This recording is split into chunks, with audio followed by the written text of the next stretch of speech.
కానీ అందరు యాక్టర్లు ఉంటారు, వాళ్ళ క్యామియో ఉంది వీళ్ళ క్యామియో ఉంది అని చూడడానికి చాలా మంది వెళ్తారు. అదే విధంగా కోసం వాళ్ళు అందరినీ ఇంక్లూడ్ చేసి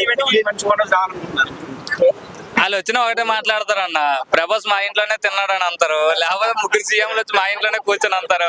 తెలంగాణలో 180 రజనీకాంత్ వాడు వీడు లేదులే అన్న, ప్రభాస్ ఉంటే సరే అంత రాదులే అన్న, అంత కూడా కాదు. ప్రభాస్ సినిమా ప్రభాస్ బట్టి చూసుకుంటే 300, 250, 300 చెప్తాను కదన్నా. ప్రభాస్ ఉన్నారు కదా, ఫస్ట్ డే వెళ్తారు, ఫస్ట్ షో వెళ్తారు, చూస్తారు. ఓకే ప్రభాస్ అనే ఇన్ని వస్తారు, స్నాప్లు ఇన్స్టాగ్రామ్ పెట్టేస్తారు. ఇంక ఎవడు వెళ్ళదు, ఇంకా అది ఒక్కటే చాలు మాకు. స్నాప్ లో వచ్చేది లేదా ఐబొమ్మ లో వచ్చేది, ఎవరు వెళ్ళరు అంతే. వచ్చిన డే 1 కలెక్షన్ అంటే ప్రభాస్ ఒక అరగంట ఉంటేనే మీ ఫ్యాన్స్ ఓకే అప్పుడు బడ్జెట్ ఎక్స్పెక్ట్ చేయొచ్చు, దాదాపు వస్తుందని. అతని ఇప్పుడు కలికి లాగా ఈ విజయ్ దేవరకొండ